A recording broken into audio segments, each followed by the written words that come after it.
All right, Shalom. This is your brother Nahalia from the GMS Orlando camp. I want to start off by giving all praise, honor, and glory to Yahweh, Bahashem, Yahweh Shai, Bahashem, Rakakodash.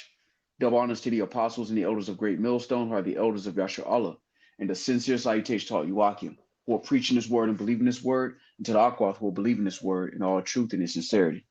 All right, Yahweh is the name of the one they ignorantly call God. Yahweh Shai is the name of the one they ignorantly call Jesus. Bahashem is in the name, Rakah is spirit, Kodash is holy. Akyam is brothers, Akwath is sisters. Shalom means peace, and Yasha Allah is Israel in the ancient Paleo Hebrew. This is 2nd Esdras chapter 6 and verse 27. And it reads, "For evil shall be put out, and deceit shall be quenched. As for faith, it shall flourish. Corruption shall be overcome, and the truth, which hath been so long without fruit, shall be declared." All right, I want to go into a lesson through the Spirit on Israelites in antiquity. You know, some of the historical sources concerning secular history on the description of Israelites. All right, you may see Jews. All right, and for those who don't know, Israel or the Israelites are Negroes, Latinos, Native Americans, West Indians, and Haitians, and their descendants that are scattered amongst all nations that may look like other nations of people, but their descendancy goes back to Israel on their father's side. All right, now I want to bring out a few articles. All right, without further ado, one of the first articles I want to bring out, all right, is a newspaper article. All right, and it says the Houston Daily Post, Monday, September 20th, 1897. All right, and it says Negro who can write Hebrew. He is deaf and dumb and comes from an African town. Because again, historically speaking, the southern tribes, all right, Judah, Benjamin, and Levi, we were pulled off the west coast of Africa, all right, and other places in Africa, but predominantly the west coast, all right, and brought over here into captivity. As the scripture said, we would go into captivity with ships. All right, so it's no surprise for us through the Spirit that you would have an article like this, all right, that's buried in history. All right, and this is why, you know, through the Spirit, you know, they got Deuteronomy 32 and 26, and it reads, "I said I would scatter them into corners. I'll make the remembrance of them to cease from among men." All right, and now that remembrance is coming back to mind. All right, as a matter of fact, let's get this scripture really quick.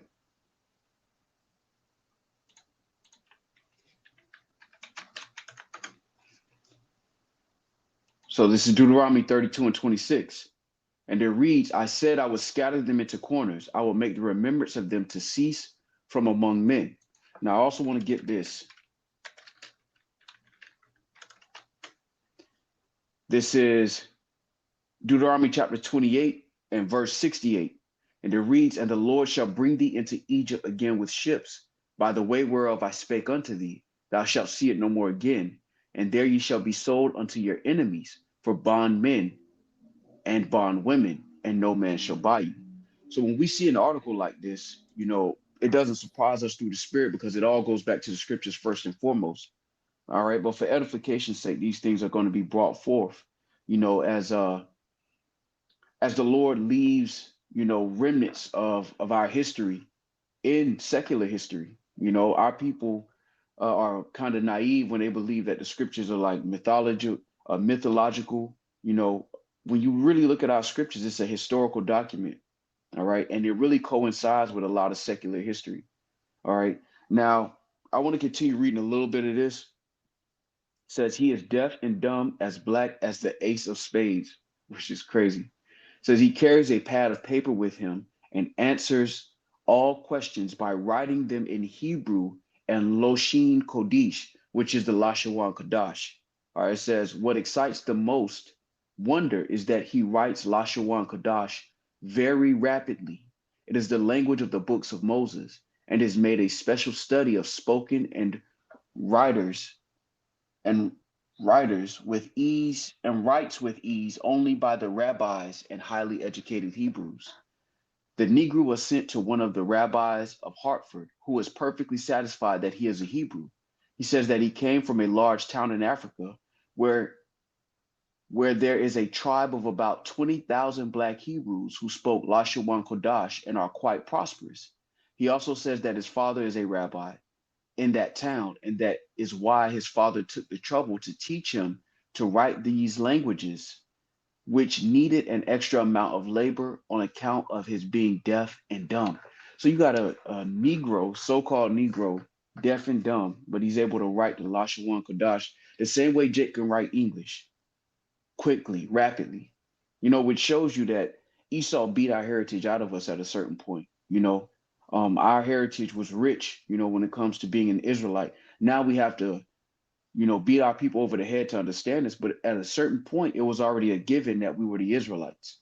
It's only now that it's come into question because the scripture said that there will be a falling away first. All right. All right. So this is 2 Thessalonians chapter 2. And I'll start at verse 2. That ye be not shaken in mind or be troubled, neither by spirit, nor by word, nor by letter as from us, as that the day of Hamashiach is at hand. Let no man deceive you by any means, for that day shall not come, except there come a falling away first, and that man of sin be revealed, the son of perdition. All right, so a falling away had to happen first. All right, and when we fell away through the spirit, all right, the remembrance of us from among nations also fell away. And this is why people easily assume that the state of Israel is occupied by Israelites. All right. But those Israelis are not biblical Israelites. They don't fit the curses. And then when you look at history, history doesn't describe them as the people of the Lord. All right. When you go through the historical sources, they describe them as dark-skinned people. All right. Now, as a caveat, our nation is going to look like all nations of people. But Negroes, Latinos, and Native Americans, as we're called today, we are the biblical Israelites. You're going to have Israelites that look like so-called white people, so-called Japanese, but their lineage goes back to Negroes, Latinos, and Native Americans. All right, this is just for edification purposes. Now, this word for falling away, it says apotasia, and it says a falling away, defection, apostasy. All right, it says defection from truth. All right, apostasy, falling away, forsake. So there was a defection from truth. And this is why people don't believe that we're the Israelites. But the history, the records are coming out. But the elect are not going to need those things to believe that we're the Israelites. All right, this is Isaiah chapter 10 and 20. And it shall come to pass in that day that the remnant of Israel, and such as are escaped of the house of Jacob, shall no more again stay upon him that smote them, but shall stay upon the Lord, the Holy One of Yasharallah, in truth. So we don't need the validation of these other nations. All right, these articles are just, I'll just say like nails in the coffin, but really, we don't need these articles. These articles are just complementary. They're not the foundation. As the scriptures say, the just will live by faith. All right, so I want to finish the paragraph, the very end of this. It says, he says his people not only write Lashawan Kodash, but it is their speaking language as well. He left home a few years ago and has seen a good deal of the world. In each town, he hunts up the Jewish section, and there they give him clothes, food, and money. And that goes back to our customs. There's an account in Judges where a Levite went into a certain city, and he was basically accommodated by a random Israelite. All right, which is a part of our customs. All right, so this shows you that this isn't new to us. All right, this is our heritage. This is our culture. And in 1897, I want to go back to that part. All right, he says, here it is, says the Negro was sent to one of the rabbis of Hartford, who is perfectly satisfied that he is a Hebrew. So why is it in question now? When we say we're Israelites, why is that so far-fetched to the public? Because there's a defection from truth. And now the truth is being declared in full, in mass, all right? The internet is flooded with this truth through the spirit and power of Yahweh Shema Shai, as the Lord said it would be. All right, so I want to go into another article, or I should say another excerpt from a book in particular. All right, so this book here is called The Memoirs of the Secret Services of John Mackey, Esquire, during the reigns of King William, Queen Anne, and King George I, London, 1733. All right, so we talking about this the year 1733, right? Now, what I want to deal with in particular is this guy, Daniel Earl of Nottingham, Secretary of State. Now, when you go into Wikipedia, this is how they show this guy. All right, this is the picture that they show for Daniel Finch, second Earl of Nottingham. Now, let's get the description. Let's get how he looks according to the documents of that time, that present time. It says Daniel Earl of Nottingham, Secretary of State, is eldest son to Mr. Finch, Lord Chandler, in the reign of King Charles II. It says this gentleman never made any comfortable figure till the Revolution, when he zealously upheld King William's coming to the throne, yet was made Secretary of State by that prince to oblige the church, of which he feeds up for a mighty champion. All right, now I want to deal with the next page. I just want to get a little bit of that, but let's go to 26. Page 26 of Memoirs of the Secret Services of John Mackey. Now I'm going to jump down to this last paragraph. All right, it says, he has also the exterior air of Buffinals and application enough to make him very capable. In his habit and manners, very formal, a tall, thin, very, I'm assuming this is very black man, like a Spaniard or Jew, about 50 years old. Now, the reason I'm bringing this out is because this is important, right? It describes him as black, but then it says like a Spaniard or Jew, not like an African, but like a Spaniard or Jew, which shows you there was a distinction. And they knew that there was a distinction back then. All right, keep in mind, this is 1733. The world was a completely different place back then. And that's why, what we say right now is strange to the present, but it's not strange to the past. People already knew this. A lot of people still know this, especially amongst these Edomites. A lot of them still know a lot of this information is true, but it doesn't benefit them to confirm it. And that's why ultimately the just, Lord willing, we be a part of that number, shall live by faith. All right, now I want to move to another source, Lord willing. Let me see. Yeah, so let's deal with this one. All right, this is from The Races of Men, a fragment by Robert Knox, 1791 to 1862. Now I'm gonna see, I wonder if I can highlight stuff. Yeah, I can. All right, so I'm gonna start here. All right, and then I'm gonna jump down. So it says, as I attentively surveyed the Jewish population on the streets of London, I fancied I could perceive three different casts of features. The first Jewish par excellence, and never to be mistaken, a second such as Rembrandt drew, and a third, possibly darker, of other races intermingled. All right, now I'm continue. It says, it seems to me indeed that almost every race shows, as it were, three forms of race which run into each other, connecting them possibly with others, so that this is not peculiar to the Jewish race. All right, which shows you, all right, just as a sidebar, that we're going to look like everybody. All right. This is only for edification purposes. We're not all going to come back as a nation of people, black and brown. But this is for edification to show historically us saying that we're Israelites is not foreign. This isn't something that's just out of thin air.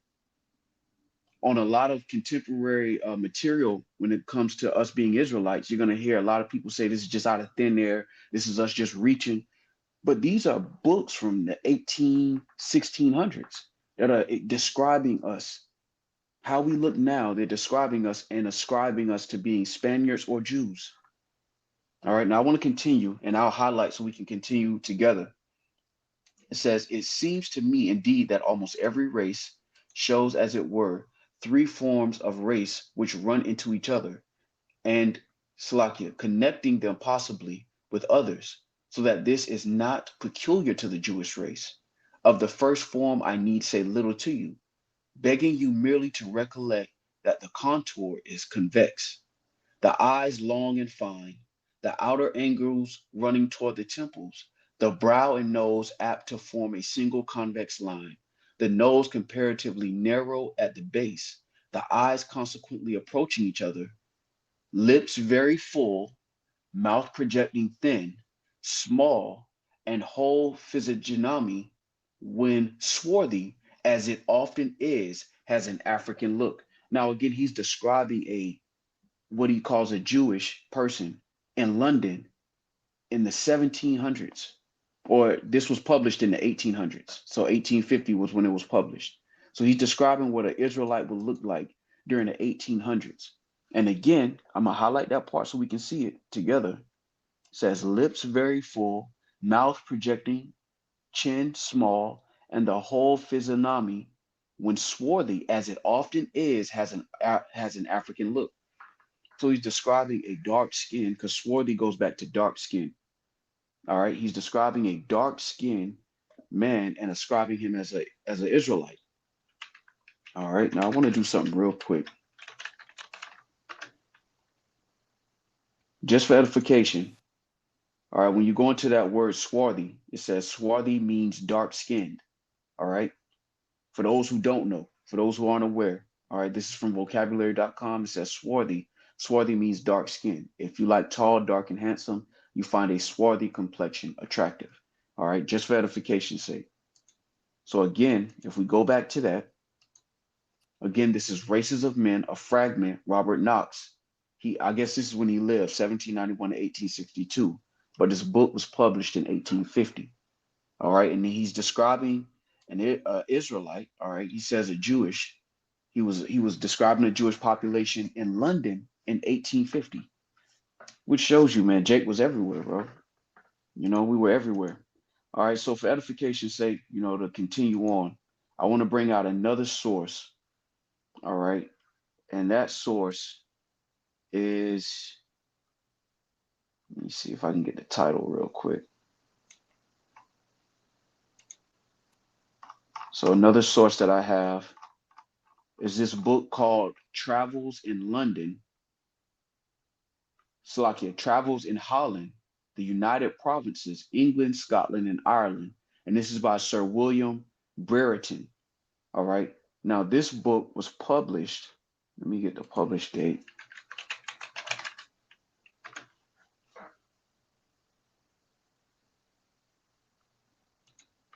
I want to say this book was published around the 1700s.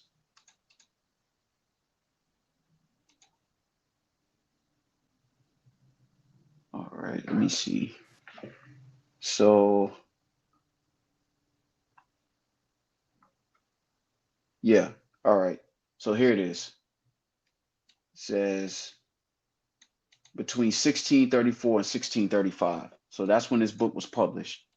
All right, so this is describing again Israelites, and this one is in Amsterdam. So he's describing Israelites in Amsterdam during the 1600s. And I want to touch another point on this one too, Lord willing. But I want to just read the description first. It's on page 61 of this book. And a lot of these books are cheap. If you go to Amazon, or for edification's sake, I just want to bring it out on these PDFs. So jumping down to page 61, and then I'll highlight where I'm reading from. Yeah. So page 61, he's describing Israelites in Amsterdam. All right. So check this out. All right. It says, we went hence to an Englishman and his wife, lately turned Jew, as is said, merely to enrich themselves, very obstinate and ignorant both. He is a merchant of tobacco. 'Tis said his wife, being an handsome woman, was a courtesan in London. All right. It says they deny all the New Testament. Their men, so it's describing the Israelites in Amsterdam, their men most black, full of hair, and insatiably given unto women. Who does that describe? You know? All right, it says their wives restrained and made prisoners, their widows distinguished from all other women Jews by white veils hanging to their backs. They will not bury amongst the Gentiles, but have purchased unto themselves a peculiar burial place. So one thing that I want to point out, right, was that it says that they deny all the New Testament, which shows you still had Israelites who were bucking up against Yahweh Shai. All right, even as the curses were growing on the earth. Because when you look at the bulk of the beginning of the transatlantic slave trade, they have the beginning of it starting at, it said it gives you an approximation. Some people will say 1619. We were going into captivity before 1619, but the bulk of us began to go in 1619. It was fully on. So you're looking at the time period, right? And then you look at this description of Israelites in that time, and look at what they're saying. It says they deny all the New Testament. And it shows you, and he's describing, he said the men are most black and insatiably given to women. That's Jake in a nutshell. That's Jake right now in captivity, in the lowest estate possible, still given insatiably unto women. I mean, we can't help it. That's our spirit, but I want to point that out because, again, even as the Lord was allowing evils to grow upon us, to send us into captivity, Jake was still denying.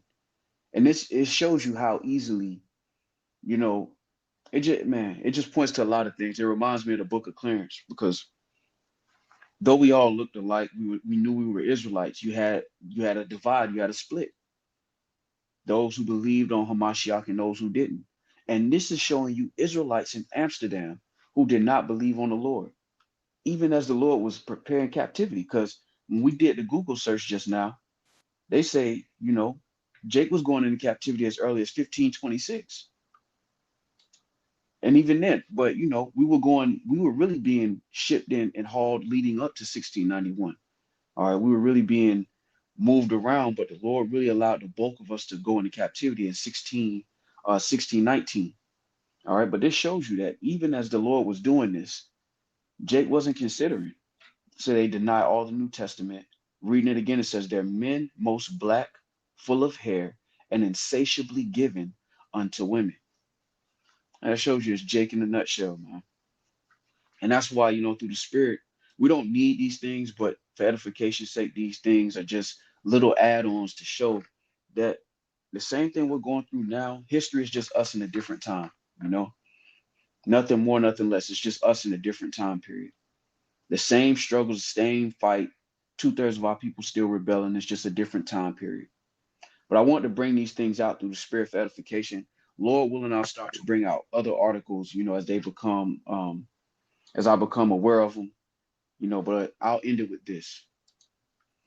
So this is Second Esdras chapter 6 and verse 27. And it reads, "For evil shall be put out, and deceit shall be quenched. As for faith, it shall flourish. Corruption shall be overcome, and the truth, which hath been so long without fruit, shall be declared." All right, so with that, I'm going to give all praise, honor, and glory to Yahweh, Bahashem, Yahweh Shai, Bahashem, Wakakodash. Double honors to the apostles and the elders of Great Millstone, who are the elders of Yasha Allah, and a sincere salutation to all Yuakim, who are preaching this word and believing this word, and to the Akwath who are believing this word in all truth and in sincerity. Shalom.